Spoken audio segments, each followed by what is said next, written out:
No medicine, no cure. What clothing was like during the Black Death? Imagine waking up in a small European port town, the air heavy with salt and smoke, and realizing that the fabric draped over your body might be the only thing standing between you and the most devastating plague humanity had ever witnessed. This is not a story about kings or generals. This is a story about ordinary people, the threads they wove, the garments they stitched, and the desperate choices they made when the world as they knew it began to collapse, one household at a time. In the autumn of 1347, a Genoese trading ship drifted into the harbor of Messina, Sicily. The sailors aboard were gaunt, hollow-eyed, many already beyond saving. The townspeople who rushed to the docks had no idea that this single moment would change the course of Western civilization. But before we talk about what happened next, we need to talk about something most history books completely overlook. We need to talk about what people were wearing. In the middle of the 14th century, clothing was not simply a matter of fashion or comfort. It was identity. It was survival. For common people of medieval Europe, a single garment might be worn for months without being washed. Fabric was expensive. Thread was precious. A tunic handed down from father to son carried not just warmth, but legacy. Picture a man named Giovanni, a wool merchant living in Florence in 1346. Not wealthy by the standards of the great banking families, but comfortable. He owned a small shop near the Arno River, where he sold bolts of undyed wool. His wife Lucia was known for her skill with a needle. Their daughter Emilia, 14 years old, helped her mother stitch by candlelight every evening. Giovanni wore a long woolen tunic cinched at the waist with a leather belt, simple leather shoes worn thin from years on cobblestone streets. Lucia dressed in a dark blue wool gown with a white linen undershirt visible at the neckline. Emilia wore a simpler. Hand-me-down her mother had altered. These were not glamorous clothes, they were practical, durable, deeply personal. Every stitch told a story. In the great houses, the story was different. The wealthy draped themselves in silks imported from the East, velvets dyed with expensive pigments, furs that spoke of power. Sumptuary laws dictated who could wear what. Purple was royalty. Gold thread was for the church and nobility. A merchant like Giovanni could be punished for wearing the wrong color. But beneath all of this lay a truth no one understood. Clothing was not just a social marker. It was a vector. The fabrics people wore, the furs for warmth, the second-hand garments from crowded markets, these were silent carriers of something invisible that would bring the world to its knees. The first reports came from the East. Traders spoke of emptied cities, abandoned caravans on the Silk Road, a sickness so swift it felled a healthy man between sunrise and sunset. Giovanni heard these whispers in taverns near his shop. But Florence was far from the Black Sea, and the stories seemed distant, almost mythical. He continued his work, walking home each evening to Lucia's cooking and Emilia's laughter. What he did not know was that the illness traveled through fleas living in rat fur and in the folds of unwashed clothing. Every bolt of fabric passing through a trading port, every second-hand cloak sold in a market, every bundle of furs from the East was a potential vessel. Giovanni's own industry was one of the primary channels through which the pestilence would cross a continent.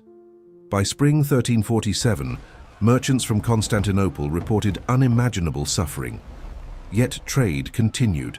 Ships loaded with spices, silk and wool sailed westward, carrying not just goods, but the invisible threat woven into every fiber. Giovanni noticed prices for imported fabrics dropping. Merchants he dealt with stopped coming. Their stalls stood empty. When he asked, answers were vague. They left the city. Nobody wanted to say why. Lucia voiced what many feared. One evening she told Giovanni the pestilence had reached Sicily, that ships were being turned away, but it was already too late. Giovanni wanted to reassure her that Florence was safe, but deep down he felt the same dread tightening across the continent. In the weeks that followed, people changed how they dressed. A customer asked for fabric treated with vinegar. Another wanted only new cloth, refusing anything previously stored. A tailor began sewing pouches of dried herbs into cloak linings, lavender, rosemary, thyme. the sense of desperation tucked into collars and hems. The belief that foul air caused illness dominated medical thinking. If bad air made you sick, then fragrant air could save you. People covered their faces with cloth soaked in rosewater. They carried pomanders filled with aromatic herbs on chains around their necks.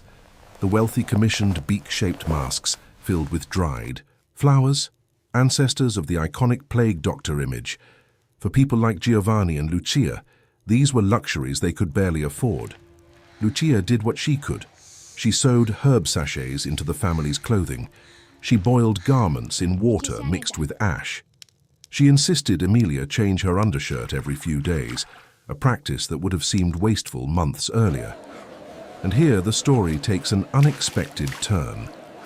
While common folk scrambled with herbs and vinegar, the wealthy made a different calculation. The plague was not just a health crisis, it was a social crisis. The strict hierarchies maintained through clothing began to crumble. Check if you are already subscribed to this channel. Stories like this one, the ones that history books leave out, are exactly what we bring to life every week. If you do not want to miss the next chapter, subscribe now and turn on notifications. By winter 1347, the pestilence had reached mainland Italy, moving with terrifying speed. In Florence, the first cases appeared in January 1348. Giovanni heard from a fellow merchant named Marco that an entire family near Santa Croce had fallen ill within a single week. Their house stood silent, a crude cross painted on the door to warn others away. The marketplace transformed within weeks. Customers vanished. Merchants who could afford to flee loaded their goods onto carts and headed for the countryside. Those who remained faced a terrible dilemma. Their livelihoods depended on selling fabric, but every bolt was now suspect. Was this silk safe to touch? Had this wool been near an infected household? Giovanni watched his business collapse. The few customers who still came stood at the doorway, shouting orders from the street. They wanted only new fabric untouched by unknown hands. They paid with coins soaked in vinegar, tossed into a bowl of water by the entrance. The intimacy of commerce, the handshake, the close inspection of goods, all vanished, replaced by distance and fear. Lucia adapted quickly. She sewed face coverings for the family, simple linen rectangles tied behind the head, soaked in vinegar and herbs before each use. She washed their clothes constantly, scrubbing with ash and soap until her hands were raw. She could not fight what she could not see, but she could clean what she could touch. Across the city, the wealthy made dramatic changes. Heavy furs, once prized for warmth and status, were suddenly seen as dangerous. The tiny creatures living in animal pelts were well known, though no one yet understood their connection to the sickness. An instinct older than science told people fur was risky. Wealthy families replaced furs with fumigated linen and treated wool. Some ordered garments of leather, believing the smooth surface offered better protection. Priests and monks adopted long robes covering every inch of skin, paired with gloves and head coverings. These crude protective garments represented a profound shift. For the first time, clothing was being designed not to communicate status, but to serve as a barrier. But most people could not afford new clothes. The peasants and urban poor owned perhaps 2 or 3 garments total. They covered their faces with whatever they had, a torn cloth, a dirty scarf, a tunic corner pulled over the nose, and continued working because stopping meant starving. This gap between those who could dress for survival and those who could not became a defining feature of the plague years. The wealthy retreated to country estates while the poor remained in crowded streets. The fabric of society, literally and figuratively, was tearing apart. Then one evening in April, Emilia came home with a bundle of cloth tucked under her arm. She had found it draped over a fence near the river. A beautiful piece of crimson wool, finer than anything Giovanni sold.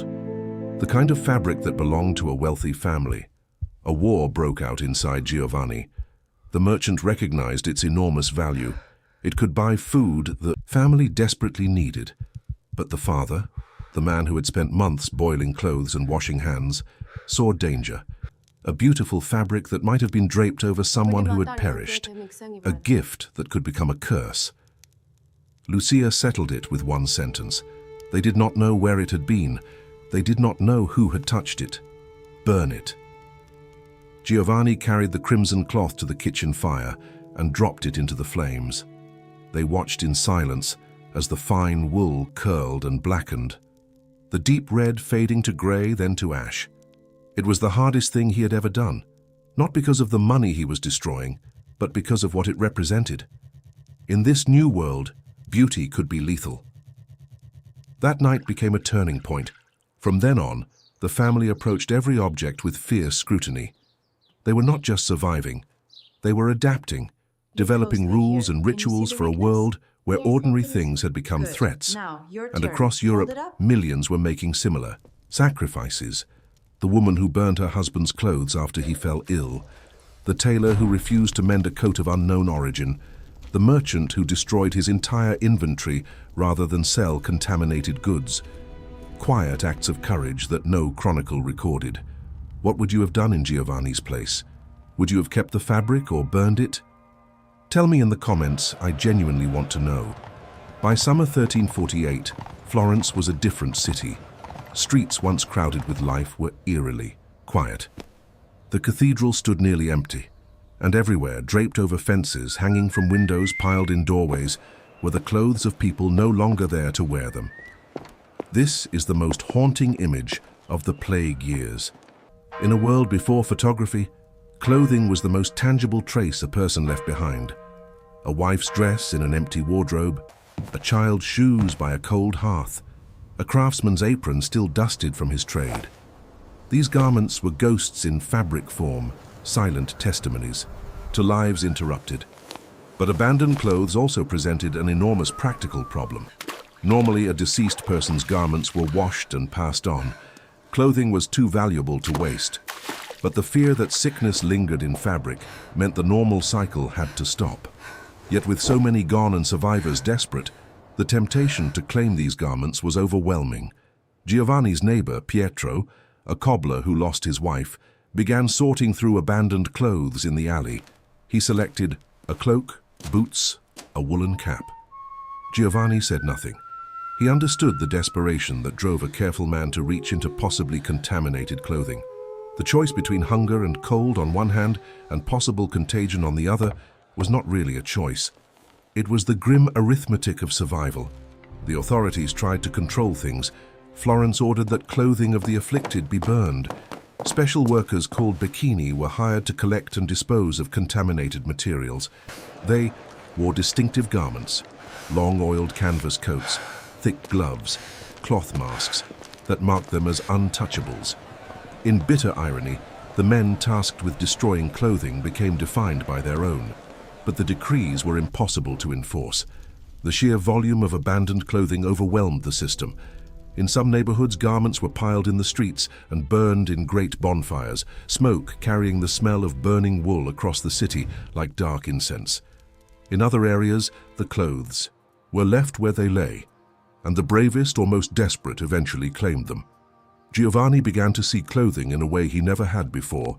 He had spent his adult life selling fabric as commodity.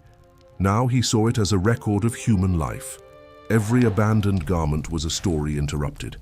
Every burning pile was a small library of experience reduced to ash. And amid this devastation, something unexpected happened.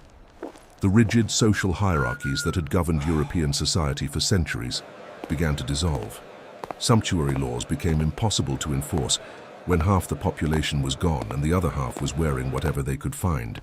A peasant woman might wear silk that belonged to a noblewoman. A laborer walked in boots of fine leather no craftsman of his station would ever have been permitted to buy. The pestilence, in its terrible indifference, had become the great equalizer, and nowhere was this more visible than in clothing. Giovanni encountered this transformation firsthand. In an abandoned merchant's warehouse, he found silks from the Orient in colors that glowed even in dim light, velvet soft as water, and a cloak of deep blue velvet trimmed with silver thread, the kind of garment that would have gotten him arrested a year earlier. He stood there a long time holding the cloak, thinking about the invisible lines between merchant and nobleman that had defined his entire life. Those lines no longer existed. The pestilence had erased them, but he left the cloak where he found it. Not just from fear, but because wearing it felt like stepping into someone else's life, someone no longer there to live it. If this story is making you reflect on how fragile our everyday certainties really are, comment the phrase, "History teaches those who listen." I want to see how many of you feel the weight of this moment the way Giovanni did. The years that followed the first wave were years of profound transformation, written in cloth as clearly as in any chronicle. Giovanni survived, Lucia survived, Emilia survived. When Giovanni reopened his shop in autumn 1349, the world was unrecognizable. The streets were quieter, many familiar faces were gone, and everywhere the old rules of dress were being shattered with a boldness unthinkable before the pestilence. A serving girl walked past wearing yellow silk. A blacksmith's apprentice sported a hat of fine felt trimmed with a feather. A farmer came to market in boots of soft leather that would have cost a year's wages before labor became scarce. The world had turned upside down, and clothing was the most visible evidence. Giovanni adapted. He stocked silks alongside wool, fine linens alongside rough cloth. His customers came from every level of society, all wanting the same thing: beautiful clothes reflecting their survival, their defiance, their determination to live fully in a world that had shown how quickly everything could be taken away. Lucia found her skills in greater demand than ever. With so many seamstresses gone, she took commissions from families who would never have hired a craftsman's wife before. She sewed gowns for merchants' daughters, cloaks for minor nobles, christening robes for the babies born as survivors rebuilt the population.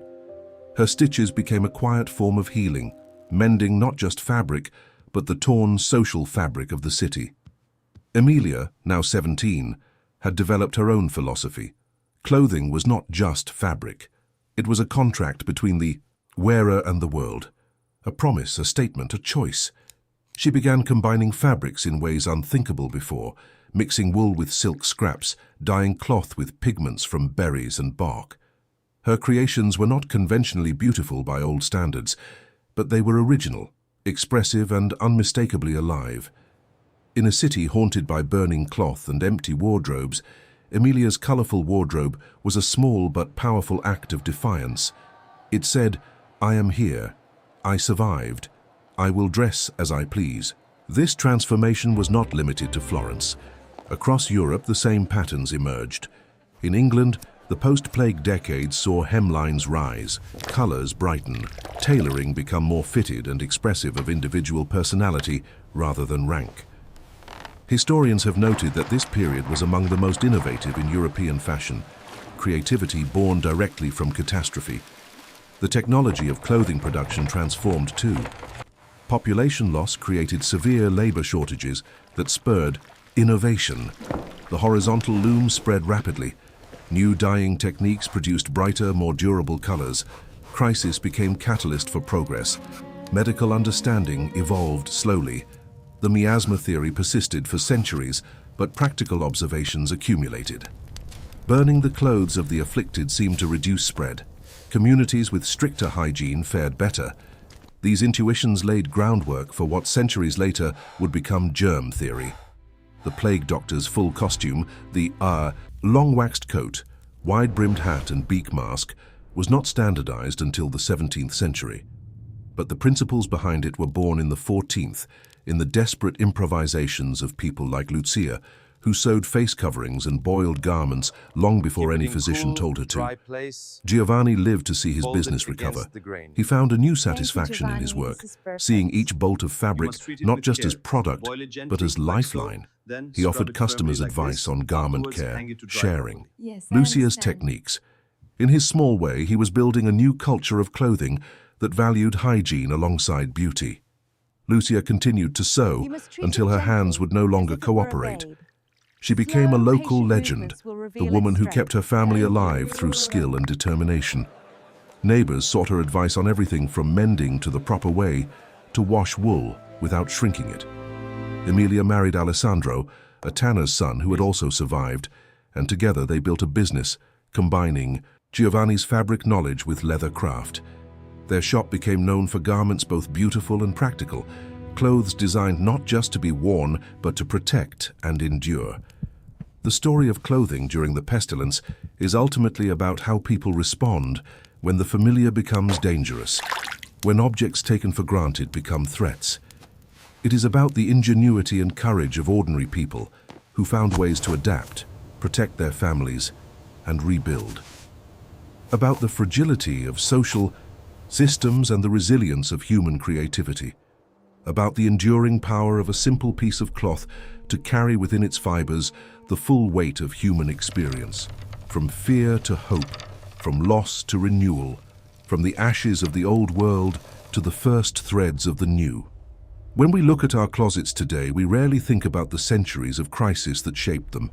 We do not think about the merchant who burned crimson cloth because he loved his family more than money, the seamstress who boiled garments until her hands bled, the girl who mixed silk and wool to create beauty amid devastation. But their stories are woven into every garment we own, invisible threads connecting us to a past more relevant and more human than we might ever have imagined. No medicine, no cure, and in the end, the clothes they wore told the story of who they were, what they feared, and what they hoped for, more eloquently than any words ever could. If you watched until this point, it is because this story meant something to you. Leave a comment saying, "I watched until the end so I can get to know you and learn who truly appreciates the stories on this channel." If you are not subscribed yet, now is the time. We bring history to life in a way you will not find anywhere else. Real people, real emotions, real stories that deserve to be told. Hit subscribe and turn on notifications so you never miss a new chapter. If this video moved you, hit the like button and share it with someone who loves history or who simply appreciates a powerful story. Every like and every share helps more people discover these forgotten voices from the past. Thank you for being here. Thank you for listening, and I will see you in the next one.